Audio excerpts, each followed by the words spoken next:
안녕하세요, 한준입니다. 이번 편은 미중 무역전쟁 마지막 편으로 우리나라에 미치는 영향과 대책에 대해 알아보도록 하겠습니다. 미국은 최대 수입국이고 중국은 최대 수출국으로 두 나라의 경제 규모의 합은 세계 경제의 40%를 차지하고 있습니다. 그래서 이들의 무역전쟁은 필연적으로 세계 경제에 영향을 끼칠 수밖에 없는데요.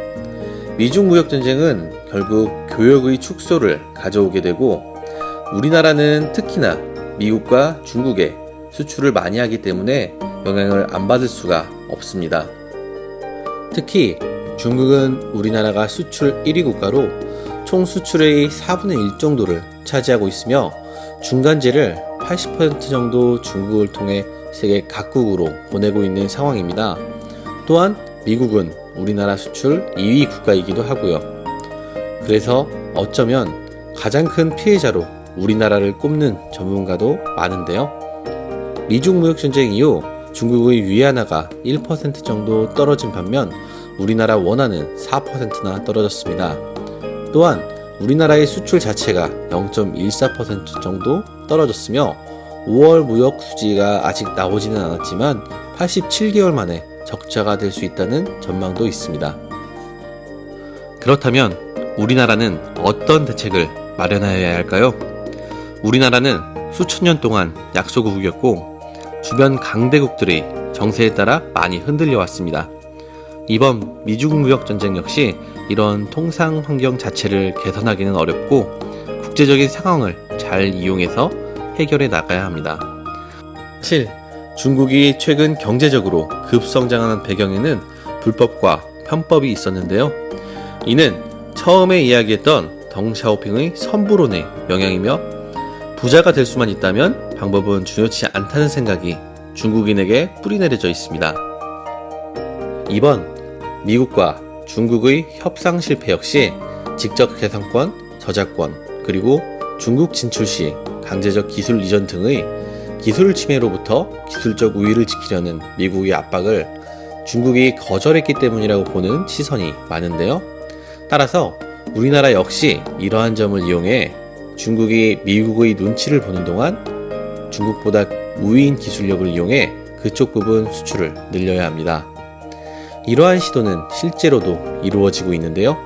한국의 수출 증감률을 보면 대중 수출은 17.3% 줄어든 반면 대미 수출은 12.9% 늘어난 것을 볼 수가 있습니다. 즉, 중국의 장점이었던 싼 맛에 쓰던 것이 관세로 인해 없어지자 비교적 기술적 우위에 있는 우리나라 제품을 대체제로 찾고 있는 것입니다. 또한 추후에도 중국의 불법과 편법을 적절히 제어할 수만 있다면 전반적인 산업에서 중국을 따돌릴 수 있는 계기가 마련될 것으로 보입니다. 그리고 두 번째로 수출의 다변화를 모색해야 합니다. 하나는 중국에 있는 중간 기지들을 동남아 쪽으로 이전하여 중국 의존도를 낮춰야 하며 두 번째는 중국과 미국을 제외한 나라에 적극적인 수출 공세를 취해야 합니다. 그리고 우리나라 정부의 기업들을 위한 정책적 지원도 절실합니다. 미중 무역전쟁 이후 더 높이 올라갈 수 있는 산업은 보호해주고 또한 기술적 우위를 지킬 수 있게 지원을 아끼지 않아 중국과의 격차를 더 벌려야 합니다. 마지막으로 우리나라같이 자원이 부족한 나라는 문화, 예술, 게임 같은 무형의 산업들을 적극 활용해야 하는데요. 요즘 BTS 같은 아이돌들이 세계화가 돌풍을 일으키고 있습니다. 단순한 음원 수입에만 그치지 말고 그들이 입는 옷과 먹는 음식 등을 잘 활용해 2차, 3차 굿즈들을 통해 문화화를 이루는 것도 하나의 방법이라고 생각합니다. 또한 우리나라는 모든 한류 상품 중에 게임이 월등한 수익을 내고 있습니다. 그리고 프로게이머들도 전 세계적으로 유명한데요. 이러한 상황을 통해 배틀그라운드 같이 전 세계적으로 유명한 게임과 다양한 게임 관련 영상 콘텐츠들을 제작해 추가적인 수출품으로 만들어 나가야 합니다. 오늘 준비한 영상은 여기까지이고요. 다음은 더 유익한 내용으로 준비할 테니 꾸준한 시청 부탁드립니다. 시청자 여러분, 항상 감사합니다.